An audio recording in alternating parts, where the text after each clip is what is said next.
হরে কৃষ্ণ। সেই ভাগবত কথা কিছু প্রচার করবার চেষ্টা করছি। এই মানুষই তার বিকার থেকে মুক্ত হতে পারে, কিন্তু মজা এই যে তুমি নিজে নিজে নিজের দোষকে কোনোদিন দেখো না।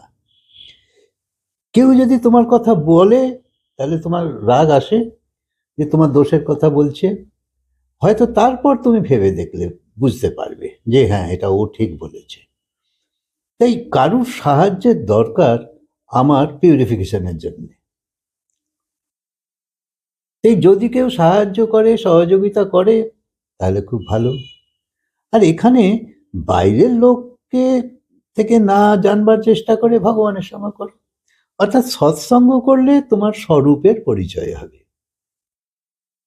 তুমি মানুষটা কেমন তুমি জানতে পেরে যাবে। তুমি করতে থাকো সৎসঙ্গ, তোমার মধ্যে কি দোষ আছে, কত কত দোষ আছে। যেমন তুমি অপরের দোষগুলো দেখছো, জানবে তোমার মধ্যেও সেই সেই দোষ আছে। তুমিও তো এই সংসারে অনন্তকাল ভ্রমণ করে বেড়াচ্ছ। তাই দোষ সবাই একরকমই। এখন ওরটা বেশি প্রকট হচ্ছে, তোমারটা চাপা পড়ে আছে। অন্য জন্মে তোমার প্রকট হয়েছিল, ওর চাপা পড়েছিল। তাই যখন তুমি কারোর সাহায্য পাবে, সহযোগিতা পাবে, তো একটা মূল্য তো এর আছেই। তাই উদ্দেশ্য হলো তত্ত্বদর্শী হতে হবে, সঠিকটাকে জানতে হবে। যে সমস্ত পদার্থ সংসারে রয়েছে সেইগুলো তো আমাদের সব বাস্তবিক প্রয়োজন যা আছে। অর্থ সম্পত্তি আছে তো যাতে কেবল জীবনযাত্রা চলে, এর জন্য অর্থ সম্পত্তির দরকার আছে, এটা কোনো দোষের নয়। কিন্তু যাতে ঠিক মতন চলে তার জন্যই দরকার। কিন্তু সাধন এমন যার দ্বারা তোমার প্রয়োজন পূরণ হোক, এটুকু প্রয়োজন। বাড়ি এমন হোক যার সাহায্যে আরামসে জীবন চলে, এদের শুধু এইটুকুই উপযোগ। অর্থ, বাড়ি, গাড়ি ইত্যাদি তোমার প্রয়োজনে লাগুক, এবং এদের উপযোগ করে তুমি তোমার লক্ষ্যে পৌঁছে যাও। এইগুলো তোমার দরকার, কিন্তু এইগুলো তোমার জীবনের লক্ষ্য নয়। তোমার লক্ষ্য অন্য কিছু, কিন্তু এগুলো হলো সাহায্যকারী। গন্তব্যস্থল তোমার এসে গেলে, যেমন তুমি ট্রেন বা বাসে যাচ্ছ, তো তোমার গন্তব্যস্থল এসে গেল, তুমি নেমে পড়লে। তারপর তোমার আর ভাববার দরকার নেই যে এই ট্রেনটা কত দূর যাবে, কি হবে ইত্যাদি। তোমার জায়গায় তুমি নেমে যাও। তাই তখন আর অন্য কিছু বিচার তোমার থাকে না। তাই কোন বাড়িতে ছিলে, কত সম্পত্তি ছিল বা কত সাধন ছিল, লক্ষ্যে পৌঁছবার পর এর কথা ভাবার আর কোনো দরকার পড়ে না। তাই তাই সাধন সামগ্রীর পাগল না হয়ে সহযোগের মাধ্যমে নিজের লক্ষ্যে এগিয়ে চলো। যেমন জুতোকে বাইরে ছেড়ে ঘরে ঢুকতে হয়, সেই রকম। অর্থাৎ প্রয়োজন যতক্ষণ জুতোটা ছিল বাইরে চলবার জন্য, ততক্ষণ জুতোর ব্যবহার করেছি। এখন আর জুতোর ব্যবহারের দরকার নেই, এখন আমি ঘরে প্রবেশ করছি। তাই জুতোকে যেমন ব্যবহার করছো এবং পায়ের তলাতেই রাখছো, সেই রকম তোমারও সব কিছুকেই পায়ের তলাতেই রাখো। মানে বস্তু তোমার জন্যে, ভোজন তোমার জন্যে, ধন তোমার জন্যে, কিন্তু তুমি এদের জন্যে নও। তাই অযথা নিজের সময় নষ্ট করো না। জীবন ধারণের জন্যই তো তুমি খাও।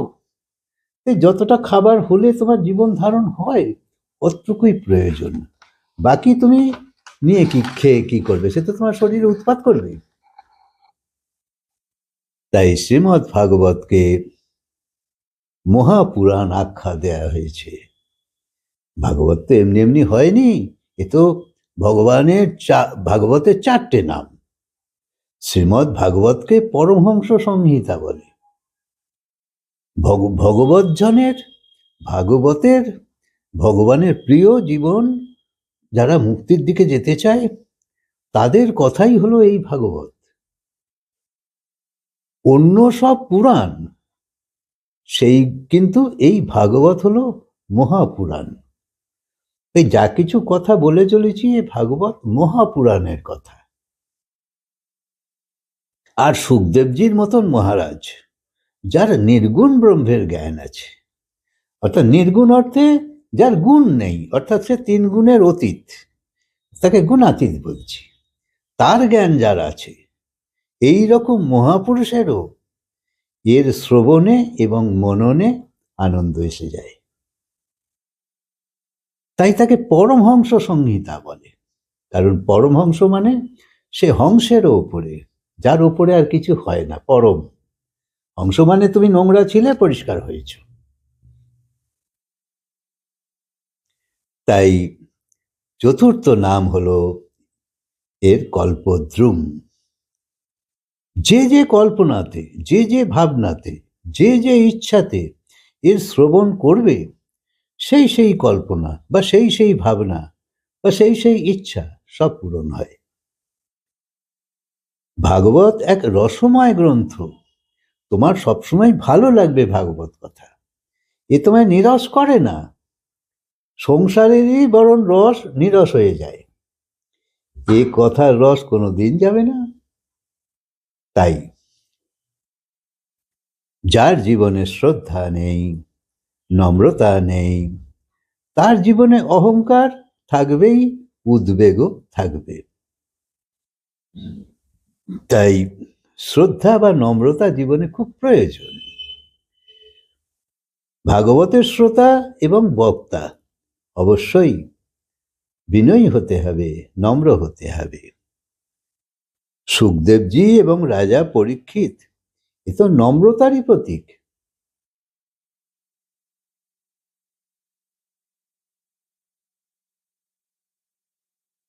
যখন তখন আত্মদেব তো যখন তখন কিছু শুনিয়েও দিত। কেউ বলছে আত্মদেবকে যে তুমি পয়সা সৎ কাজে ব্যয় করো তাহলেও সন্তান হবে। আত্মদেব ব্রাহ্মণের একটা গল্প ছিল, তাই তো এইরকম সব আছে যে আত্মদেব ব্রাহ্মণ সবই ছিল কিন্তু সন্তান ছিল না। আর সেই সন্তান প্রাপ্তির জন্যে সে নানা রকম করেও শেষে ঠকে গেছিল। সেই জন্য সেই নিয়ে একটা বড় গল্প আছে। সে গল্পটা এখন বলতে চাইছি না, আমি অন্য কথায় যেতে চাইছি। যতই তুমি এই সাধনার দিকে যেতে থাকবে ততই তোমার রাস্তা পরিষ্কার হতে থাকবে। আর যেমন যেমন যেমন তুমি রাস্তাও পরিষ্কার করছো, ঘরও পরিষ্কার করছো, সাধন সামগ্রীও পরিষ্কার করছো, সেই রকম তোমার অন্তঃকরণকেও তো পরিষ্কার করা দরকার। তাই না হলে আর যত শোভাই বাড়াও সুখ আসবে না। আচ্ছা, কথা আজকে বিরাম দিই, আবার বলবো। হরে কৃষ্ণ।